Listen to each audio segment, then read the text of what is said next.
This story is titled, My Parents Threw Me Out at 18 with Nothing. Now they're homeless, begging for help. But I shut them off. Hey everyone, before we jump into today's video, I need your help. We've noticed the channel is losing some traction, and subscribing is one of the best ways you can support us. It's quick, free, and it helps us keep bringing you awesome content. Your support means the world.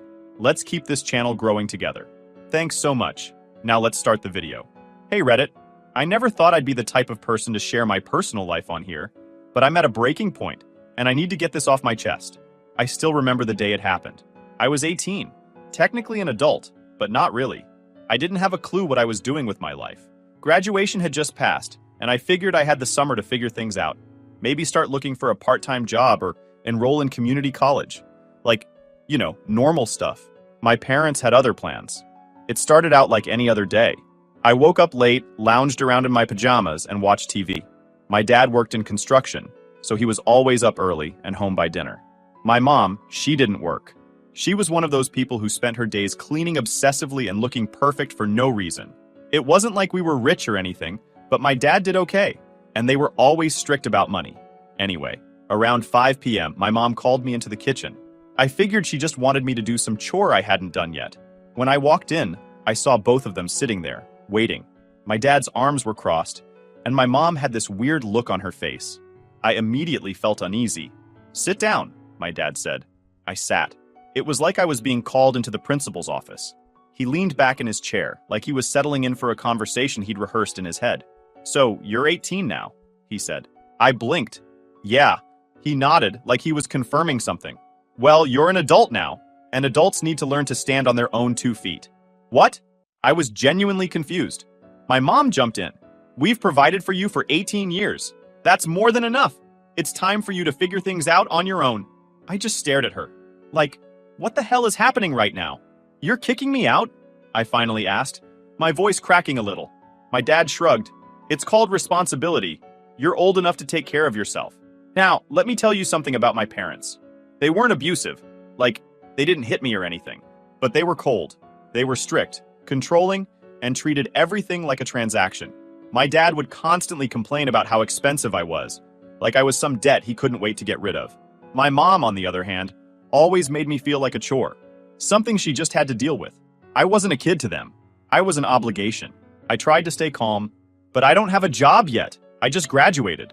"That's your problem," my dad said. "My problem?" I repeated, feeling the lump in my throat get bigger. "How am I supposed to pay for rent? Or college?" "You'll figure it out," my dad said, completely unfazed. "We had to do it, and so will you." I wanted to argue.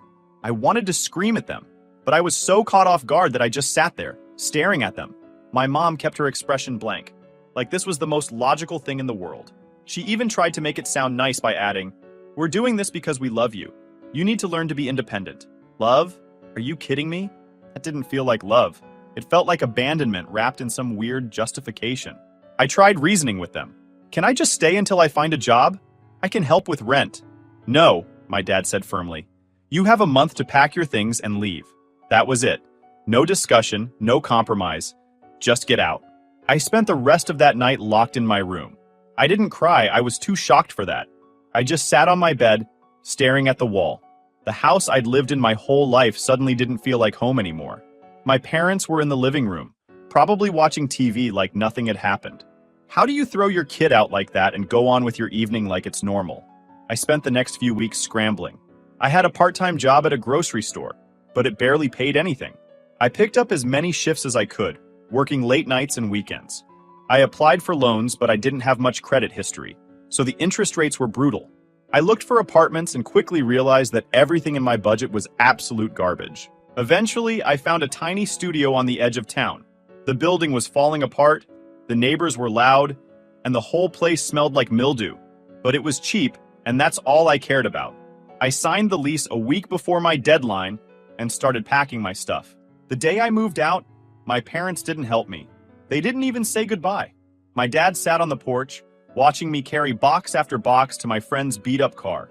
My mom didn't come out of the house at all. I'll never forget that moment. My dad didn't even look at me when I left. He just sipped his beer and said, "Good luck." Good luck? Are you serious? When I moved into that tiny, run-down studio apartment at 18, It felt like the bottom. I had nothing. No furniture, barely any money, and no idea how I was going to make it. That first year was survival mode, plain and simple. I was working part-time at a grocery store, but that wasn't nearly enough to cover rent, food, and bills. I picked up every shift I could. Weekends, holidays, overnights, whatever they'd give me. My manager was a hard ass who didn't like me much, but he couldn't deny I was reliable. If someone called out, I was there. The apartment itself was a dump. I wish I was exaggerating. The walls were cracked, the windows let in more cold air than they kept out, and the shower had one setting, ice cold or scalding hot. My neighbor on the left liked to blast heavy metal at 2 a.m., and my neighbor on the right smoked so much weed, the smell seeped into my walls. I got used to it. You kind of have to. Furniture wasn't in the budget. I slept on a blanket on the floor for almost 2 months before I found someone selling a ratty old futon for $10 on Craigslist. It smelled weird, but I didn't care. It was better than the floor. For a table, I used an upside-down milk crate, and my dresser was a stack of boxes I'd taken from the grocery store stockroom. I got really good at living cheap. Food was ramen, rice, eggs, and whatever was on sale. I learned tricks like how to make instant noodles seem like an actual meal by adding frozen veggies and soy sauce. My monthly entertainment was streaming free stuff on my laptop. When I wasn't working, I was trying to figure out how to get into school. My dream had always been tech. I loved computers, even as a kid, but college was expensive, and I didn't have anyone to help me. I didn't qualify for many scholarships, and the loans I got came with interest rates that made my stomach hurt. Still, I knew I couldn't keep working minimum wage jobs forever. So I signed up for classes at the local community college. I could only afford part-time, which meant I'd be taking longer to finish, but I figured it was better than nothing. Balancing work and school was brutal. I'd wake up at 5 a.m. to open the store, work an 8-hour shift, then head straight to campus for night classes. I'd get home around 10 p.m., dead on my feet, and still have to study for a test or finish an assignment. Some nights, I'd just fall asleep sitting up with my laptop still open. I was constantly tired, constantly stressed, and constantly broke. But no matter how bad it got, I didn't quit. I remember one night, about a year in, I was sitting on the futon with my textbooks spread out around me, trying to study. It was freezing in the apartment because the heating barely worked, and I didn't have money for a space heater. I was wrapped in 2 hoodies and a blanket, shivering, and I just started laughing. Like, full-on laughing at how ridiculous my life had become. I think part of me was losing it a little. I thought about calling my parents. I don't know why. Maybe I was hoping they'd changed or felt guilty. But every time the thought crossed my mind, I remembered that night at the kitchen table. The way they had looked at me like I was just a problem they were solving. That memory killed any urge to reach out. They didn't care, and I wasn't about to give them the satisfaction of seeing me fail. Over time, things got a little better. I picked up a second job on weekends doing deliveries, and that helped cover some of my bills. I was still stretched thin, but I could finally buy things like a real bed. I'll never forget the day I brought home that mattress. I didn't even have a bed frame yet, but I didn't care. Just having a proper place to sleep felt like winning the lottery. By the time I was 21, I had finished my associate's degree. It took longer than most people, but I did it. I was proud of myself, but I also knew I couldn't stop there. Community college got me started, but to get a decent job in tech, I needed a bachelor's degree. I transferred to a state university. It wasn't fancy, and I commuted from my crappy apartment to save money, but I didn't care. I kept working 2 jobs to make it work. Most days, I felt like I was running on fumes. I'd drive to class with half an hour of sleep, chugging the cheapest gas station coffee I could find. During those years, I started cutting out a lot of the people I knew from high school. Not because I didn't like them, but because our lives were so different. They were going on vacations, getting help from their parents, and partying on weekends. I couldn't relate to any of that. My weekends were spent delivering pizzas or cleaning up stockrooms. I'd be lying if I said I didn't feel bitter sometimes. I envied people whose parents actually wanted to help them. I envied people who could focus on school without working 2 jobs just to survive. But that bitterness was also what kept me going. I had something to prove, not just to my parents, but to myself. By 24, I graduated with my bachelor's degree. I still remember the day I got the email saying I'd landed my first real job, a junior position at a tech company. I just sat there staring at my laptop, stunned. It was the first time in years I felt like things were finally going to be okay. That first paycheck felt surreal. I didn't have to worry about whether I could afford groceries anymore. I didn't have to choose between paying rent or fixing my car. I even started saving money for the first time in my life. A year later, I moved out of that awful apartment into something better. It wasn't fancy, but it was clean, quiet, and felt like home. I bought furniture, a real bed, a couch, a table. For the first time, I didn't feel like I was just surviving. I was actually living. By 26, I bought my first house. It wasn't big, just a modest 2-bedroom, but it was mine. Walking through that door the first time, I felt like I'd won. I'd done it. I built this life from nothing, without anyone's help. My parents didn't know any of this. I didn't want them to. As far as I was concerned, they were just part of my past. I didn't hate them, but I didn't think about them much either. They made their choice when they threw me out. I made mine when I decided to succeed anyway. For years, I didn't hear a word from my parents. No texts, no calls, no updates from anyone except the occasional comment from my aunt. It was like they vanished from my life the minute I walked out their front door.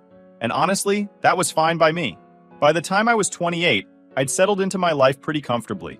I wasn't rich or anything, but I had a stable job in tech, money in the bank, and my house. A small, cozy 2-bedroom I'd bought with years of saving. I'd been promoted once at work and was aiming for another step up. Life felt stable, which was something I'd never really known before. Then, out of nowhere, I got a call from my aunt. It was weird because we only talked occasionally, usually around the holidays when she'd check in to see how I was doing. This time, though, her voice sounded different, like she was bracing herself. "I thought you should know," she started. "Your parents lost the house." At first, I didn't say anything. I was caught completely off guard. "What do you mean they lost the house?" I finally asked. She sighed. "Your dad got involved in some bad business deal. From what I understand, he thought he could make a quick profit, but it backfired. Big time. He got sued and, well, they took everything. The house, the cars, their savings, gone." I sat back in my chair, letting it sink in. My dad had always been obsessed with money.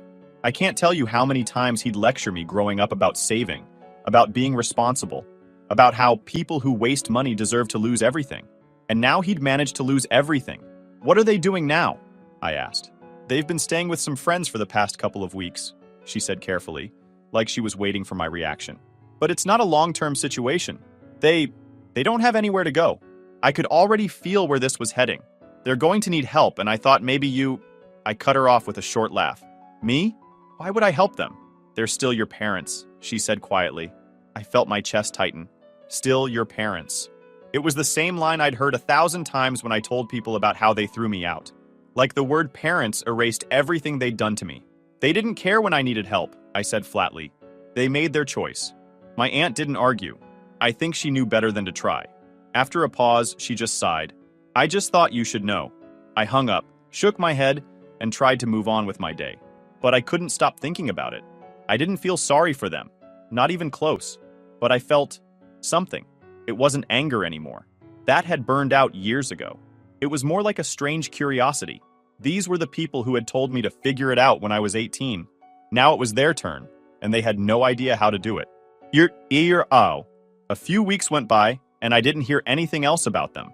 I figured they were still hopping between friends' couches or trying to come up with some other half-baked plan. Then, one Saturday morning, there was a knock at my door. I wasn't expecting anyone, and I live in a quiet neighborhood, so knocks are rare. I opened the door and froze. It was my parents. My dad looked rough. He used to be a big, imposing guy, always standing tall, always in charge. Now he looked smaller, like life had literally worn him down.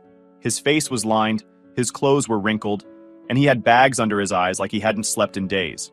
My mom, who always used to take so much pride in looking perfect, her hair, her clothes, her makeup, looked disheveled, her face pale and drawn. For a moment, I just stared at them. I don't think I'd seen them in over 10 years. "We need to talk," my dad said, his voice low and strained. I didn't say anything. I just crossed my arms and leaned against the doorframe. My mom jumped in, her voice shaking. "We lost the house. We don't have anywhere to go." I tilted my head slightly, playing dumb. "Yeah?" I heard. My dad shifted his weight uncomfortably, glancing at my mom like he wanted her to say the next part. She did. "We thought maybe we could stay here," she said quickly. Like if she said it fast enough, I wouldn't notice how insane it was. "Just for a little while, until we get back on our feet." I couldn't help it. I laughed. It wasn't even a bitter laugh this time. It was genuine disbelief. "You're joking, right?" I said. My dad's face tightened. He wasn't used to being on this side of the conversation. asking for help instead of giving orders. "We don't have anyone else to turn to," he said, his voice growing tense. "Oh, and I'm supposed to care now?" I shot back. "We're your parents," he snapped. "You owe us." The entitlement in his voice was staggering. He said it like it was a fact, like it was some universal rule of life that I owed them, simply because they were my parents. "You're serious?" I asked, shaking my head. "You threw me out at 18 with nothing. You didn't care if I starved or ended up homeless. Now you're here because what? You expect me to save you?" "We didn't have a choice!" my mom cried, her voice breaking. "Neither did I said, feeling the years of anger bubbling to the surface. "I didn't have a choice when you shoved me out the door. I had to figure it out on my own, and I did. So what makes you think you get to walk into my life now and ask for help?" My mom's eyes filled with tears, but I didn't feel guilty. "Not even a little. Please," she said quietly. "We don't have anywhere else." I stared at them for a moment, trying to decide if I felt even an ounce of sympathy. I didn't. If anything, seeing them like this just solidified how right I'd been to cut them off all those years ago. "You should have thought about that before you threw me out," I said finally. "I'm not your backup plan." My dad's face turned red, and for a second, I thought he was going to start yelling. But he didn't. He just clenched his jaw and glared at me. My mom looked down, wiping at her eyes. "Good luck," I said flatly, and then I closed the door in their faces. I stood there for a moment, staring at the closed door. I expected to feel something. Regret, guilt, anything. But I didn't. All I felt was calm. They had made their choices, and now they were living with the consequences. I went back to my kitchen, finished my coffee, and went on with my day. I didn't expect them to come back. After I shut the door in their faces, I thought they'd get the message. But apparently, some people can't take no for an answer. The next morning, I woke up to several missed calls. I didn't even need to check the caller ID to know who they were from. My phone buzzed again while I was brushing my teeth. Another call. I let it go to voicemail. By noon, the calls stopped. But then the text started. First, it was my mom. "Please, we don't have anywhere to go. Just for a few weeks. We'll be out of your hair." Then my dad. "We're still your parents. You can't just leave us out here."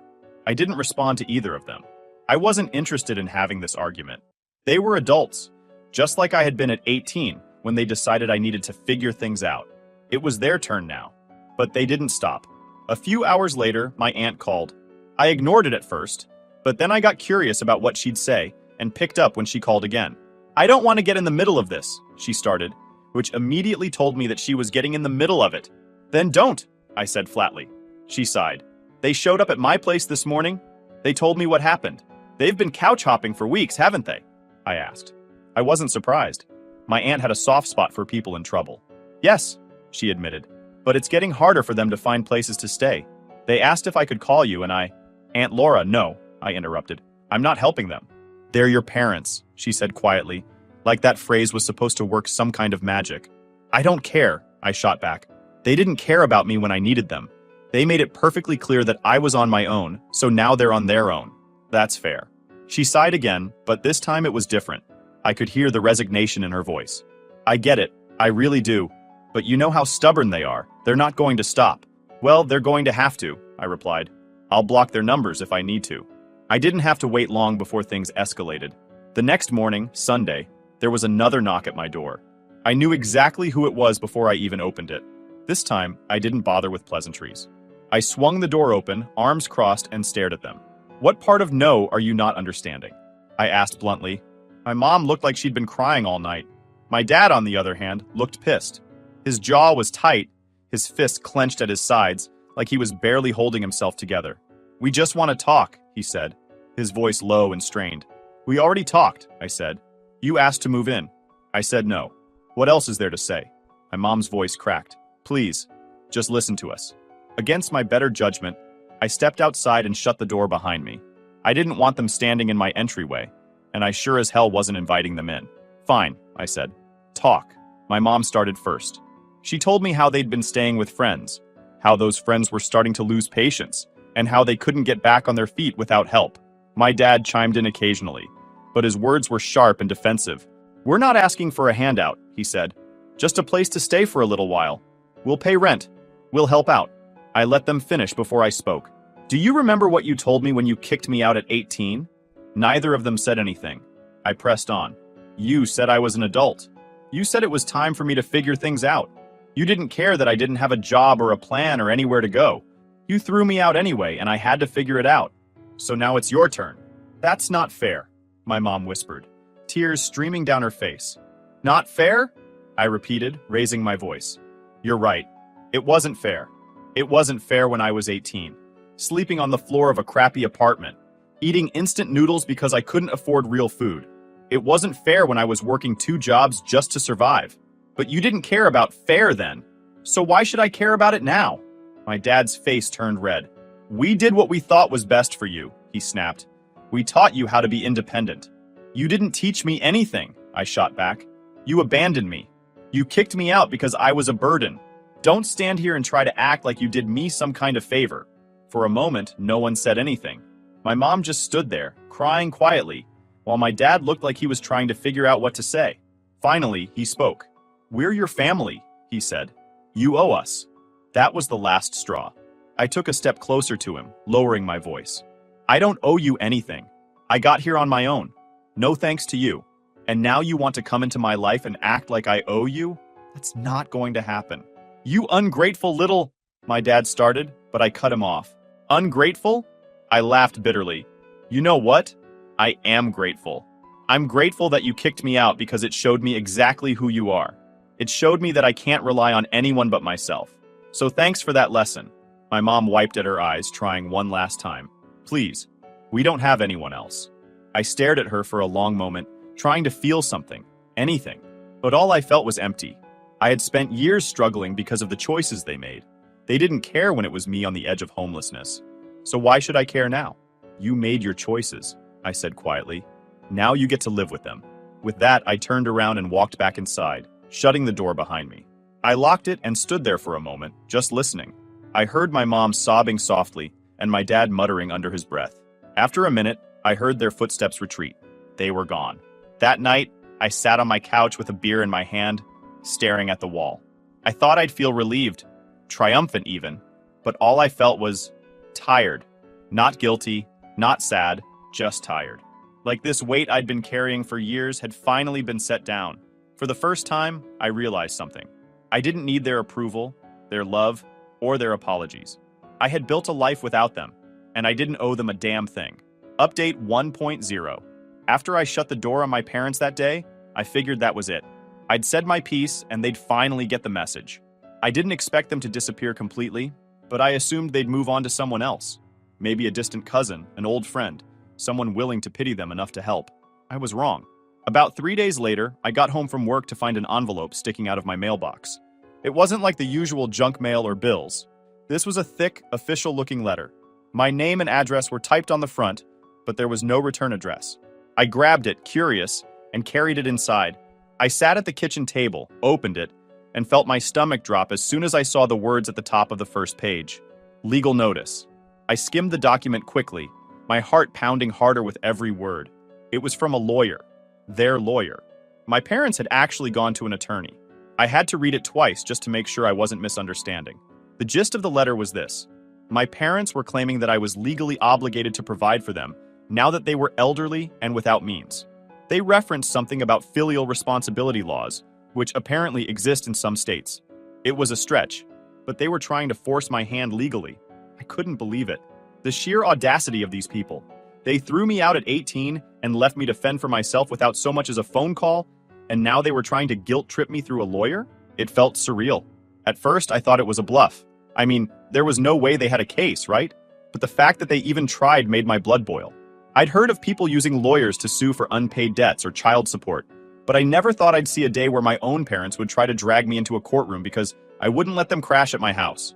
I called up my lawyer, a guy I'd used once before when I bought my house, and explained the situation. He listened patiently, then told me to email him a copy of the letter. A few hours later, he called me back.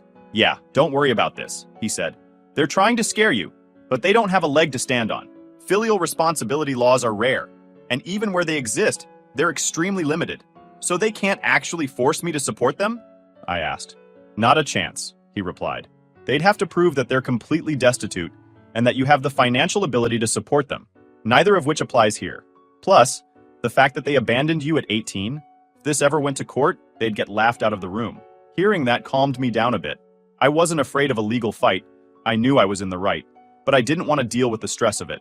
My lawyer drafted a formal response and sent it to their attorney, making it crystal clear that I was under no legal obligation to help them. He also added that if they continued to harass me, I'd consider pursuing a restraining order. That part wasn't my idea, but when he suggested it, I didn't argue. I didn't hear from them for a few days after the letter was sent, and I thought maybe it had worked. But then, my phone started blowing up again. This time, it wasn't just my parents.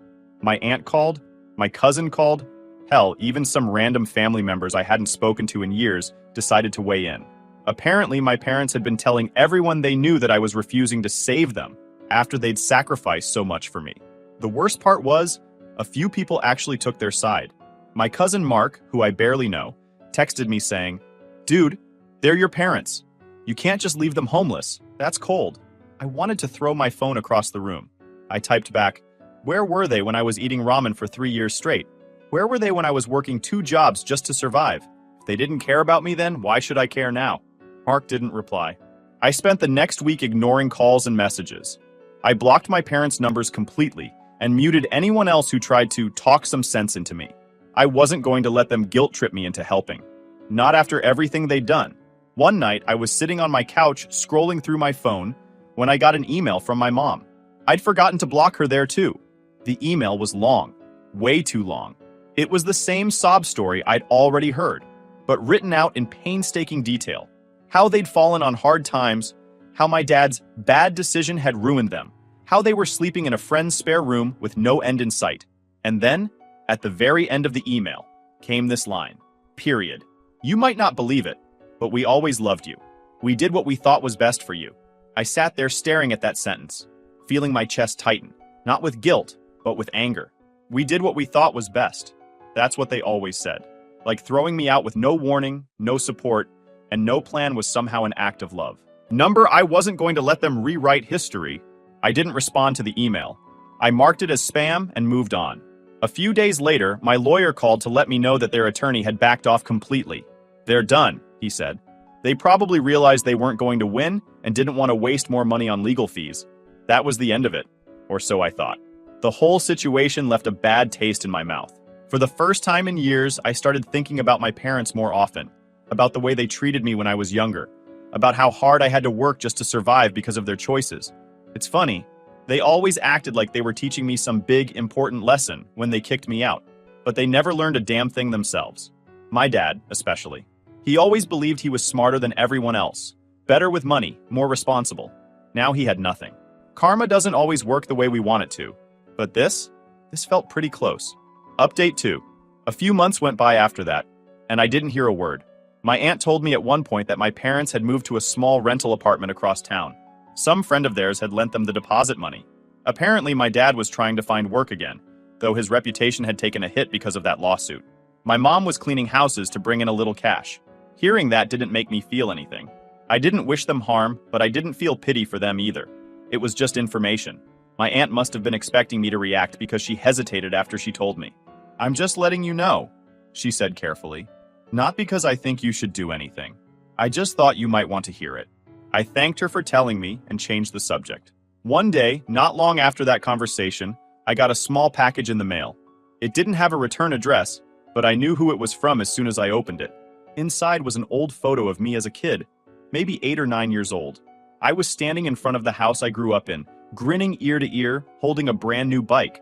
I remembered that day. It was my birthday, and I'd begged for that bike for months. For a split second, I could almost hear my parents cheering me on as I wobbled around the driveway trying not to fall. Tucked behind the photo was a handwritten note. It was short, just a couple of sentences in my mom's messy handwriting. "We're sorry for everything. We hope you're doing well. We just wanted you to know that we're proud of you." That's it. No begging, no asking for money, no long-winded explanations.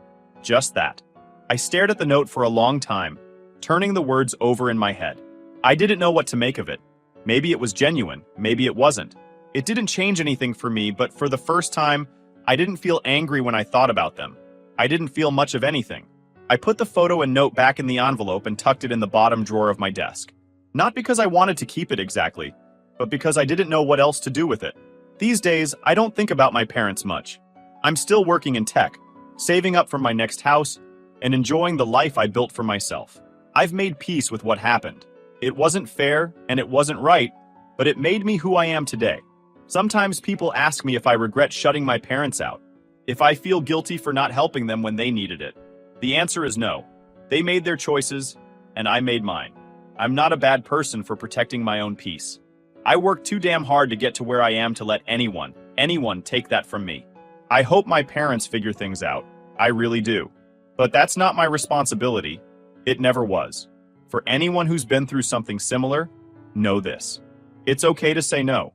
It's okay to put yourself first. You're not selfish for refusing to let people who hurt you back into your life. You deserve peace. You deserve happiness. And you don't owe anyone a damn thing.